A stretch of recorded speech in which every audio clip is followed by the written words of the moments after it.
I turned toward her and saw her glaring at the guests. I followed her gaze, and what I saw made my heart stop. My mother-in-law was making her grand entrance with a smug look on her face. She was with a man and wearing an off-white lace dress. For a moment, I thought Alana's gasp was because of the dress, which didn't bother me since it was typical of her to pull such a stunt. I was about to turn back and resume the ceremony, but then I saw it. It wasn't the dress or her dramatic entrance that shocked Alana.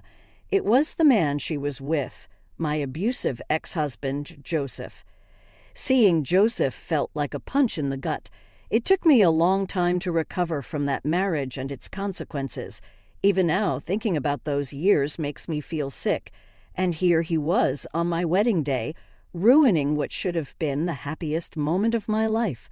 I was terrified and momentarily forgot where I was, feeling like I had been transported back to my past.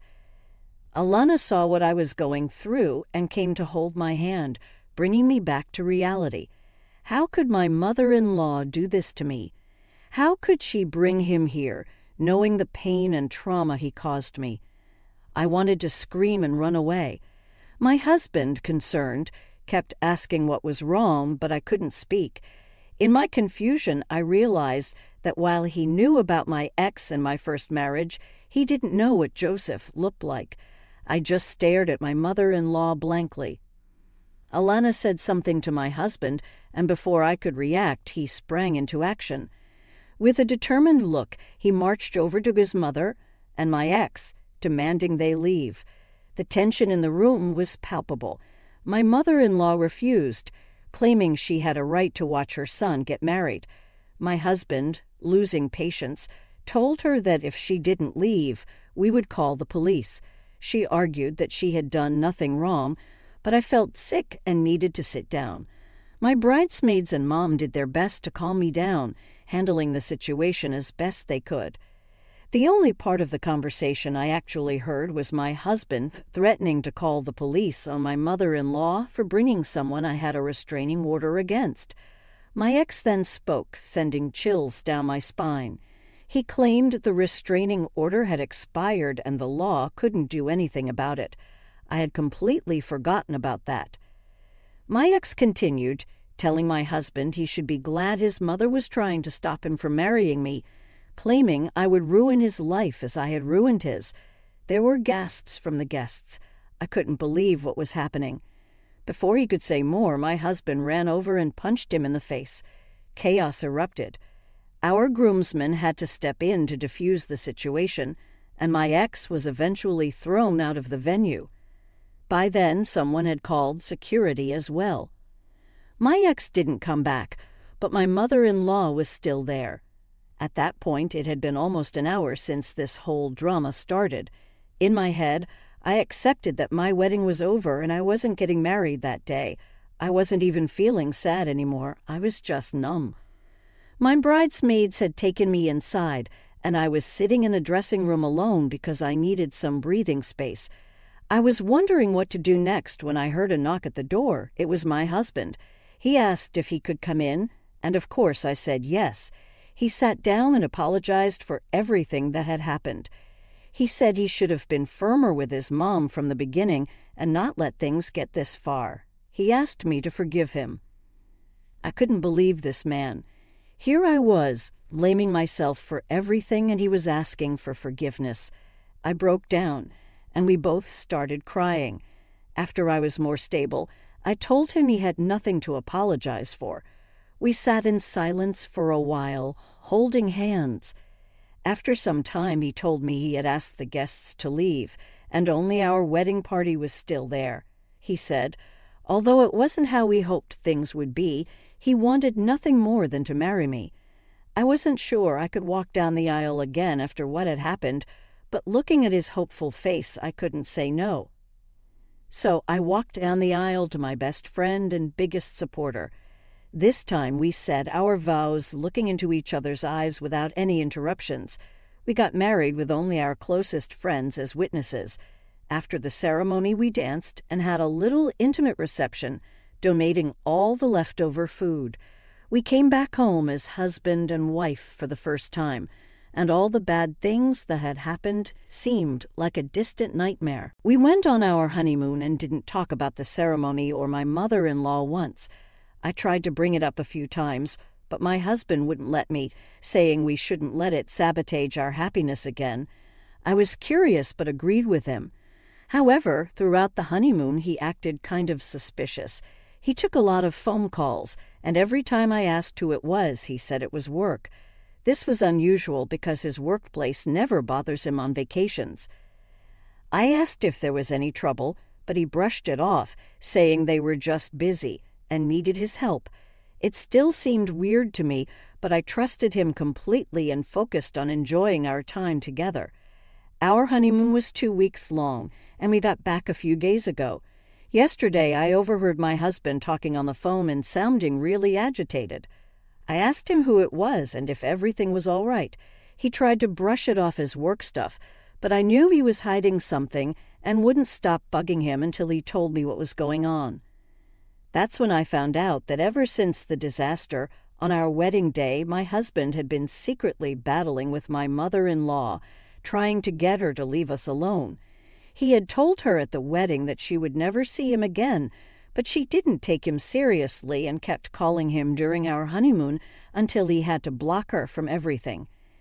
That didn't work either because she kept calling his work every day, pretending to be sick and saying it was urgent. This made the receptionist worriedly reach out to him. Even though he was on vacation, my husband knew this was just her creating drama to get his attention. She had faked being sick to break no contact before, but this was the first time she involved his work. My husband didn't want his co-workers to find out about these things, so he unblocked her and reached out. She was hysterical, claiming she was extremely sick and needed him to come to her immediately. He told her he didn't owe her anything and never planned on seeing her again, but if she was truly sick, he could arrange for a nurse to stay with her. He knew she wasn't actually sick. She threw a fit, saying she didn't want a stranger living with her when her own son was available. She knew we were on our honeymoon. My husband lost his patience and told her if she couldn't accept his help, there was nothing else he could do, then hung up. She wouldn't accept this and kept calling him relentlessly. It got to the point where my husband had to tell his secretary not to take her calls or messages anymore. Around this time, I noticed something was up and confronted him. He didn't want her interrupting our honeymoon and upsetting me, so the next morning he called her and told her if she didn't stop, she'd never see him again. He hung up before she could respond, and she didn't call again for the rest of our honeymoon. But of course, it wasn't that simple. She waited until we were back from our honeymoon. My husband thought she had decided to leave us alone, but he was wrong.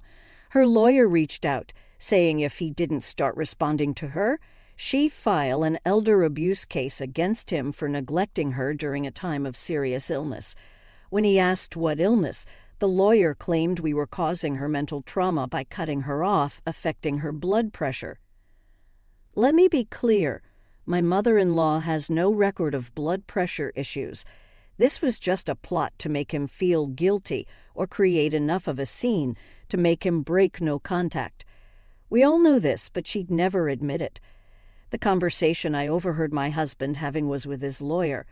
Both lawyers suggested we should resolve this ourselves rather than go to court. My husband's lawyer said fighting this would be tedious, and family courts are usually soft on elders, making it a waste of time. So the easiest option seems to be my husband apologizing and breaking no contact. But he's still extremely upset about the wedding and doesn't want to let it go. We know this would just make my mother-in-law feel like she can continue to violate our boundaries without consequences. My husband has been beating himself up over this and didn't want to tell me because he knew I'd blame myself. He told me he's okay with taking it to court, and that if I didn't want us to be in contact with my mother-in-law, we wouldn't be, no matter what. I'm extremely conflicted. I haven't and will never forgive my mother-in-law for what she did at my wedding. I can't pretend nothing happened and have her in my life again, but I also feel guilty about what my husband is going through. I've considered telling him I'm okay with him having her in his life, but I know I'll never feel safe around her again. Would I be the bad guy for choosing to stay no contact with my mother-in-law, even if it means legal and emotional complications for my husband? Update 1. I didn't expect such overwhelming support for my little rant. I truly appreciate all the kindness I've received through comments and private messages. I haven't been able to reply to everyone, but I am reading everything, and it has given me a lot of clarity. Some of you suggested that my husband and I should take my mother-in-law to court. Since there are no actual medical records involved, she can't prove that we've been neglecting her or causing her physical distress. I agree and have considered that, but I don't want to get involved with lawyers and judges over what is essentially a tantrum thrown by a grown woman. I've been talking to my husband, and we are considering breaking no contact with my mother-in-law. We've gone over every possible scenario, and we think it would be simplest if my husband goes back to being in contact with her. However, we've decided that even if they are on speaking terms, I won't be. I never want to see my mother-in-law again, and my husband agrees. He will make it clear to her that she is not allowed to visit our home or contact me ever. I'm not 100% happy with how things have turned out, but at least I won't have to deal with her again. I'm trying to see the silver lining in all this drama. Some of you have also asked if I am considering taking any action against my ex. Honestly, I think it's not worth it. I'm sure it was my mother-in-law who reached out to him. I don't know what she was trying to achieve. Maybe she thought my husband would leave me because my ex said I ruin lives. My lawyer thinks it would be complicated to renew the restraining order because, apart from the wedding, he hasn't done anything since the divorce. More than that, I don't want to see him ever again. Unless he tries something again, I just want to avoid him. My husband is going to reach out to my mother-in-law and meet her. I hope she agrees to leave me out of it because, if not, I don't know what we'll do. Update 2. Things didn't go as well as we hoped. My husband told his mom he would stay in contact with her and visit regularly, but she wasn't welcome in our house anymore. My mother-in-law threw another tantrum, saying I was isolating her. She claimed that if my husband allowed me to act this way, I wouldn't let her see our future kids. My husband was amazed at how she jumped to that conclusion. He told her we hadn't even thought of having kids anytime soon, and there was no point in making decisions based on something that might not happen for years. She wasn't happy and accused me of mentally abusing her and isolating her. My husband lost his temper and told her that none of this would have happened if she hadn't pulled that stunt at our wedding. He wouldn't tell me what she said about that, but after a lot of pleading, he told me she said she was trying to show him the reality of what kind of woman I am to protect him from marrying me. My husband walked out, saying it doesn't matter what she does anymore. We're done with her. We're prepared to waste time and money on courts and lawyers if it means she won't be in our lives anymore. Update 3.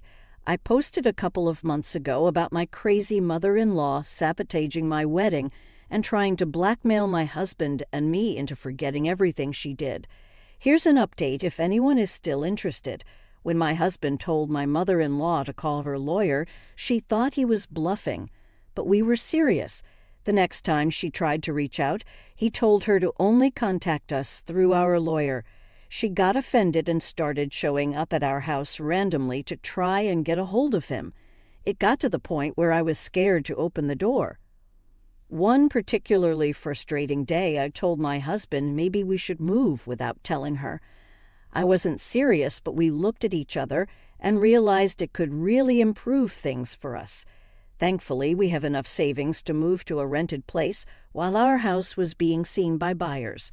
We contacted a realtor, put up a for-sale sign, and moved almost overnight. We knew my mother-in-law would see the sign and freak out. We settled into our tiny 2-bedroom without unpacking much because we knew our house wouldn't be too hard to sell and started looking for a new place.